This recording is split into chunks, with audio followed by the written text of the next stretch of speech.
Adnan Buyung Nasution. Adnan Buyung Nasution, Yap Dr. Jam Adnan Him. Buyung Nasution, Yap Jam Him, ya, Ada itu berapa- pendekar-pendekar hukum. Jadi alhamdulillah lah kita merasa tegar ya, karena Bang Buyung tuh dia beri semangat ke kita tuh luar biasa. Jadi memang betul tidak ada rasa takut sama sekali.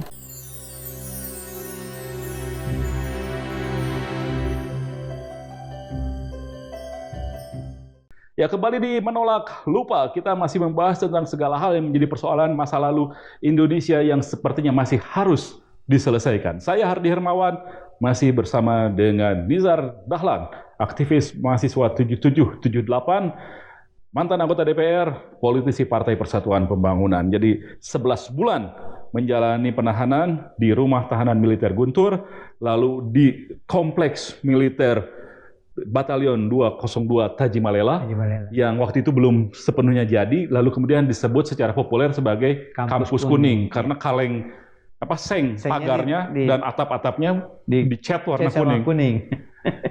Di sana 2 bulan. 2 bulan. Balik lagi ke Guntur 1 bulan. 1 bulan. Lalu disidang. Dibebaskan sebagai tahanan luar. Sebagai tahanan luar, dinyatakan persiapan untuk sidang. Disidang vonis 11 bulan. 11 bulan. Jadi potong tahanan artinya bebas. Bebas, tapi kita tidak terima. Tidak terima. Banding. Hasilnya? Banding itu nggak jadi diajukan ke Pengadilan Tinggi. Masih ada itu anunya. Berkas bandingnya ada. Iya itu. Enggak, berkas bandingnya nggak dimasukkan atau tidak digarap? Tidak dimasukin, tapi kita menyatakan tidak terima. Anunya itu masih ada itu dari pengadilan itu menyatakan tidak terima putusan. Jadi sebenarnya sebenarnya belum jelas status hukumnya. Iya, status hukum kita benar, Mas. Jadi artinya kita belum inkrah.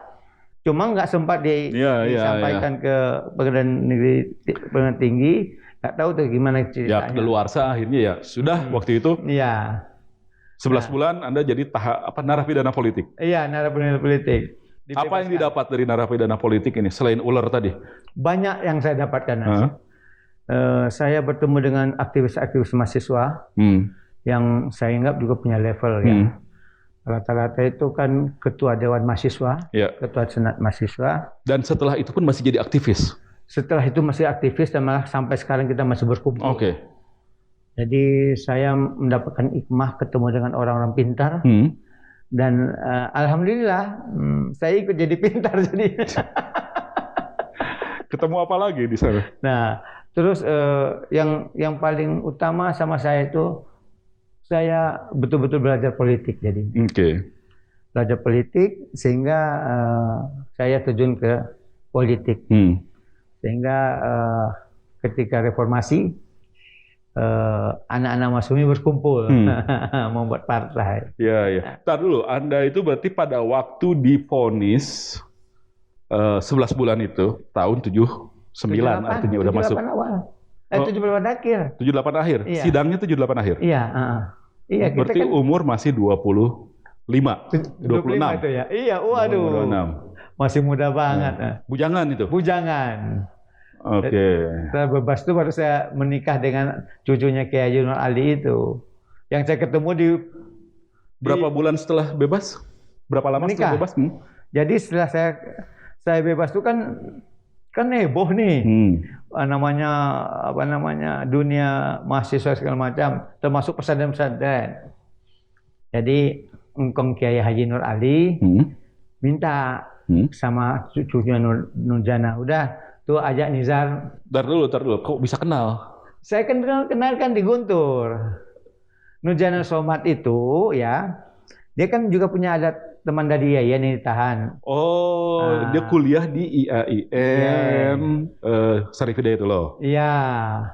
Nah, anak IAIN juga ada yang ditahan. Juga. Beberapa orang waktu ditahan, tapi yang jelas tuh Haryono Santoso Yusuf, Sekjen DM IAIN. Dia yang mengenalkan. Jadi teman-temannya sesama mahasiswa dan mahasiswi IAIN jengukin temannya aktivis. Saya dikenalkan sama. Padahal Anda anak Unpad, nggak ada urusan tadinya, tidak tapi ada dikenalkan. Saya dikenalin, Zar, ini cucunya Kiai Nur Ali kan. Cantik juga gitu ya. Saya kan mendengar cucu Kiai ini kan hitung-hitung ini orang pasti agamanya kuat lah ya. Udah dikenalkan. Kenalan ya, nggak tahu apa mungkin ada kontak batin. Nah, Berapa kali Bu Nurjanah itu menjenguk ke kalau ke Guntur? Guntur itu cuma sekali. Cuma karena sekali itu aja? Iya, cuma habis itu kita kan bebas. Tahanan luar, dan saya sudah Jadi wakuncar. Anda udah inget aja itu ya? Saya wakuncar ke ASPI, Asrama Putri IAIN di Oh, Ciputat. tinggalnya di asrama. Ya. Karena Jauh juga ke Ciputat dari situ. jauh, tapi karena Zaman itu. sudah ada rasa cinta. Oke.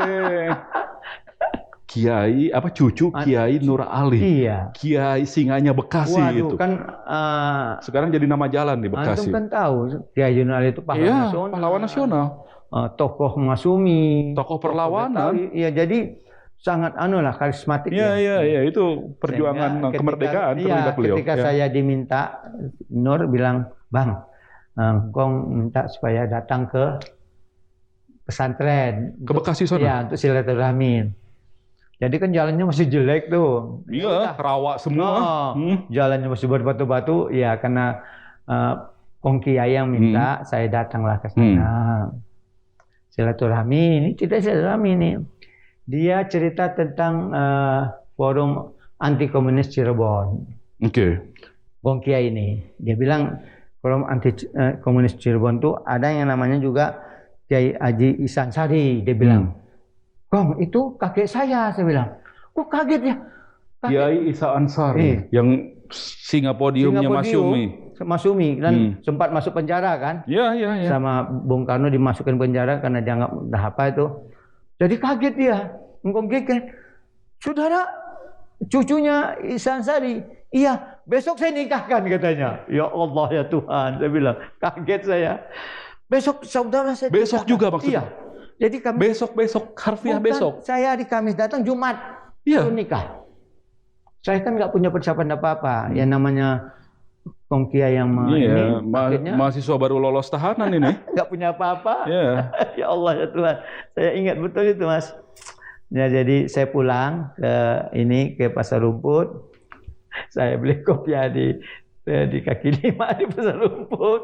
Jadi saudara yang ada di Jakarta waktu itu hanya kakak itu di Pasar Rumput itu? Ada. Orang tua? Kebetulan orang tua saya lagi ada di sini. Oh, di situ juga. Karena dia tahu saya bebas, datang nih. Jadi udahlah, besok kami berangkatlah ke Bekasi. Ya, tapi luar kota benar itu Bekasi. Luar biasa, Mas. Ketika berangkat ke Bekasi itu teman-teman aktivis juga ikut naik truk. Naik truk. Ada namanya Teguh Iskandar, pokoknya naik truk rame-rame nganterin saya untuk nikah ke Bekasi. Waduh.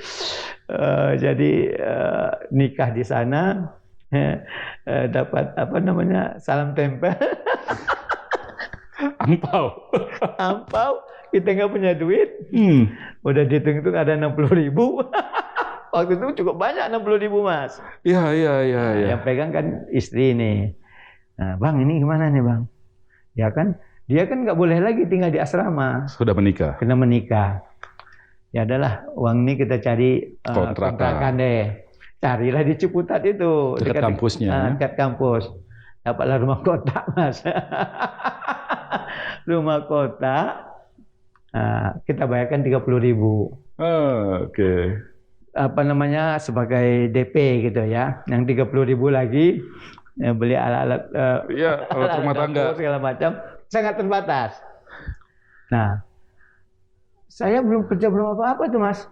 Jadi Anda menikah mas kawin apa itu? Quran saya kasih.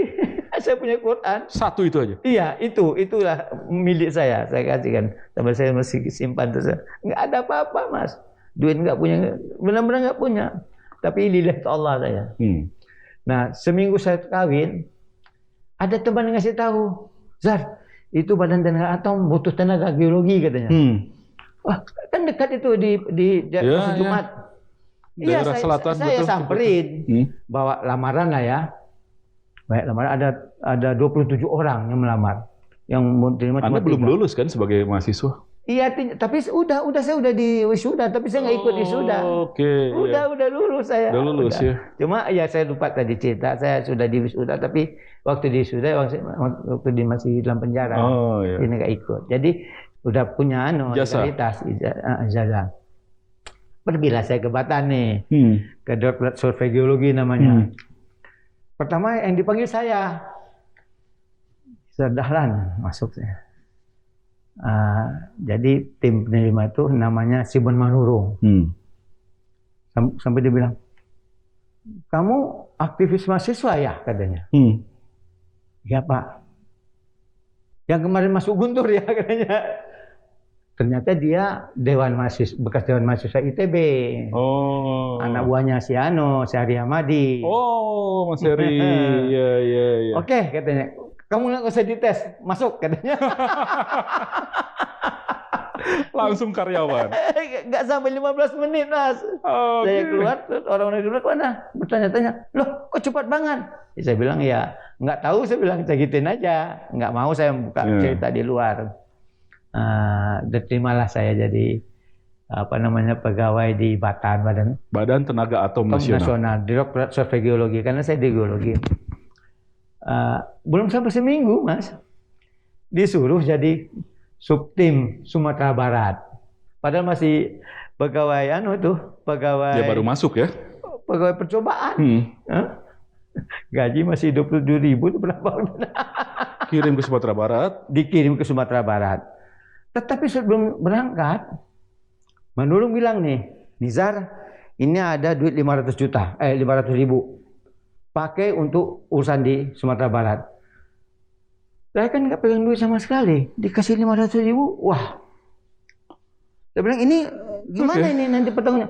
Pokoknya Anda pakai. Ya udah, gua pulang. Beli lemari, beli segala macam di rumah dulu. Ya. Jadi itulah fase kemudian dari yang namanya tahanan, kemudian nggak lama dari tahanan jadi seorang suami. Jadi seorang suami. Setelah itu kemudian waktu berlalu, ada reformasi, kita akan tanya seperti apa yang dilakukan oleh seorang Nizar Dahlan setelah reformasi. Kami akan segera kembali. Saya bilang saya tidak keberatan. Cuma bagaimana menghadapi Fadlizon? Saya juga suara terkuat. Sidang lah ini. Wah, sidang itu hampir ribut itu. Akhirnya kan yang menentukan itu kan ketua umum. Dengan majelis syuro istilahnya itu. Ya diputuskanlah MS Ka'ban yang jadi masuk. Waktu dari Sumatera Barat itu. Ya.